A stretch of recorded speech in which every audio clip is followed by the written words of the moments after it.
The Siege of Carthage in 146 BCE marked the culmination of a centuries-long struggle for dominance in the Mediterranean and the ultimate downfall of one of antiquity's greatest powers.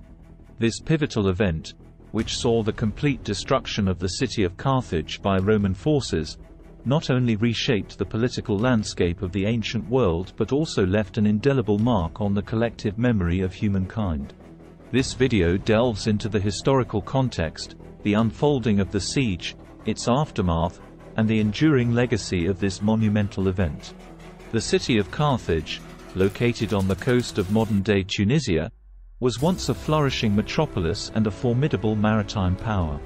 Founded by Phoenician settlers in the 9th century BCE, Carthage grew to become one of the wealthiest and most influential cities in the ancient world, controlling vast territories across the Mediterranean and rivaling the might of Rome itself. However, this prosperity also made Carthage a target for envy and aggression, leading to a series of conflicts that would ultimately seal its fate. The roots of the Siege of Carthage can be traced back to the First Punic War, 264–41 BCE, a protracted struggle between Rome and Carthage for control over Sicily and the western Mediterranean. Despite suffering numerous setbacks, including the loss of Sicily, Carthage managed to recover and maintain its dominance in North Africa and Spain. However, tensions between Carthage and Rome remained high, eventually erupting into the Second Punic War, 218–201 BCE. In which the Carthaginian general Hannibal famously crossed the Alps and launched a daring invasion of Italy. Although Hannibal's campaign in Italy initially met with considerable success, including major victories at Cannae and Trebia, Carthage was ultimately unable to capitalize on these gains and was forced to cede control of its overseas territories to Rome. Following the conclusion of the Second Punic War, Carthage found itself weakened and vulnerable, its once mighty navy destroyed and its territories in Spain and Sicily lost to Roman conquest. In the years that followed, tensions between Carthage and Rome continued to simmer, fueled by mutual mistrust and territorial disputes. When a border skirmish between Carthage and its Numidian neighbors escalated into open conflict in 149 BCE, Rome seized upon the opportunity to intervene and assert its dominance over the region. The Roman Senate declared war on Carthage, citing alleged violations of a peace treaty signed at the end of the Second Punic War. Amidst the scorching heat of the North African sun, the ancient city of Carthage stood as a bastion of defiance against the might of Rome. It was the summer of 149 BCE, and the Third Punic War had plunged the region into a maelstrom of violence and despair. Led by the esteemed Roman general Scipio Aemilianus, legions of soldiers encircled the city, their gleaming armor a testament to the inexorable march of Roman conquest. Within the towering walls of Carthage, the air was thick with tension and fear. The Carthaginians, proud and resilient, prepared to defend their city against overwhelming odds. Led by their leaders, they fortified the defenses, marshalling their forces and rallying their spirits for the inevitable onslaught. As the days turned into weeks and the weeks into months, the Siege of Carthage devolved into a harrowing ordeal of relentless combat and unyielding resolve.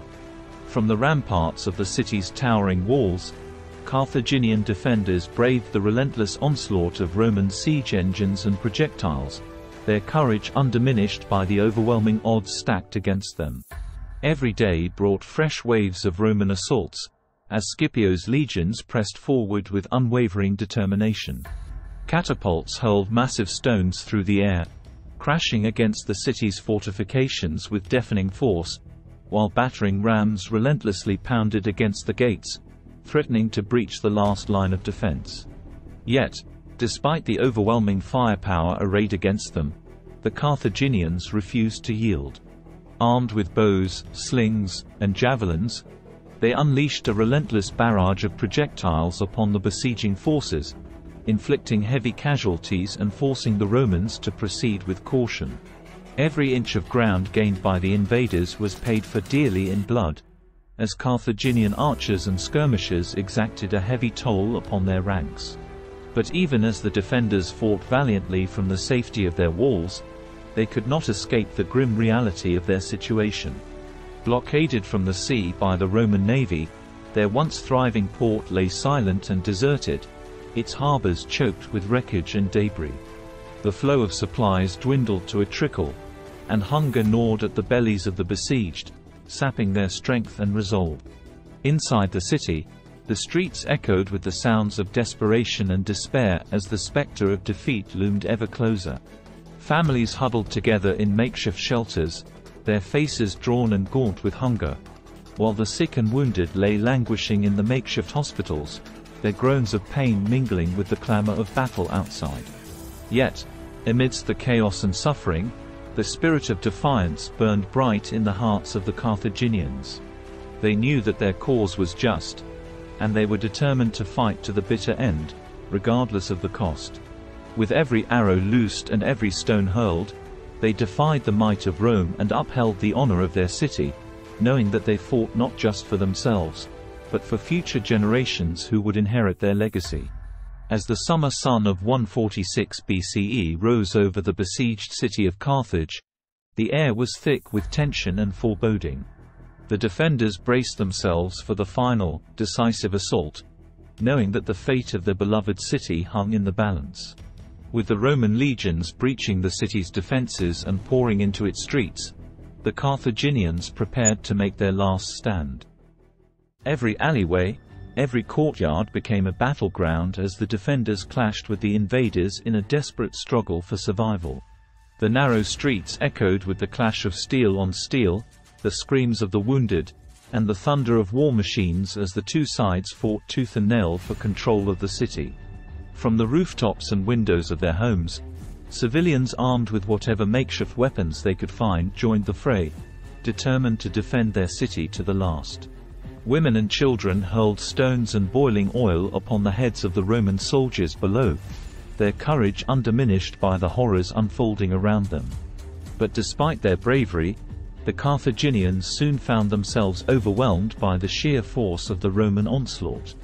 The invaders, disciplined and relentless, pressed forward with unyielding determination, their ranks bolstered by fresh reinforcements pouring in from all sides.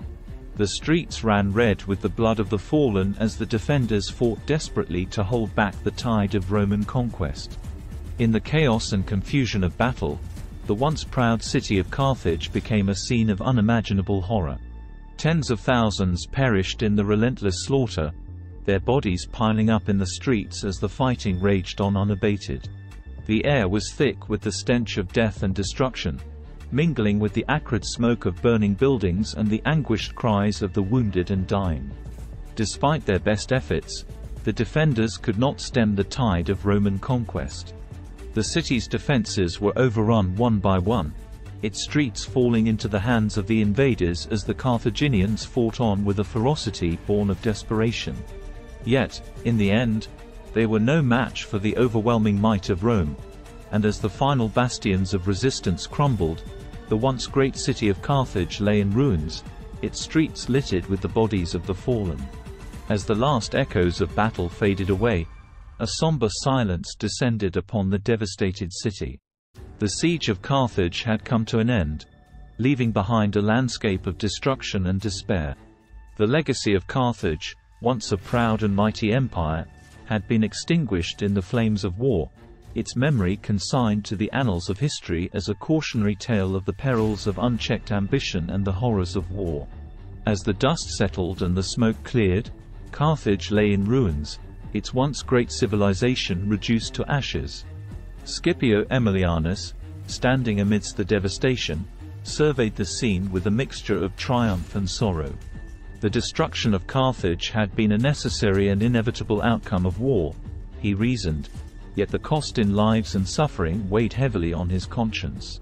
In the aftermath of the siege, the survivors were enslaved or scattered to the winds, their once proud city erased from the map and its memory consigned to the annals of history. The siege of Carthage had ended in victory for Rome.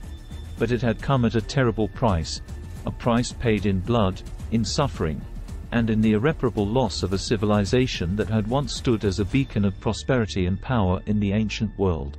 The fall of Carthage marked the end of an era and the beginning of a new chapter in the history of the Mediterranean world.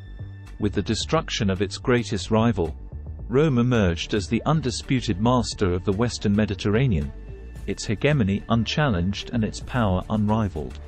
Yet, the legacy of Carthage would endure, its memory preserved in the annals of history and its influence felt across the centuries. The Siege of Carthage stands as a sobering reminder of the destructive potential of human conflict and the fragility of civilization itself. It serves as a cautionary tale for future generations, a testament to the folly of unchecked ambition and the tragic consequences of war. Yet, it also serves as a testament to the resilience of the human spirit, as the memory of Carthage lives on in the enduring legacy of its culture, its people, and its indomitable spirit.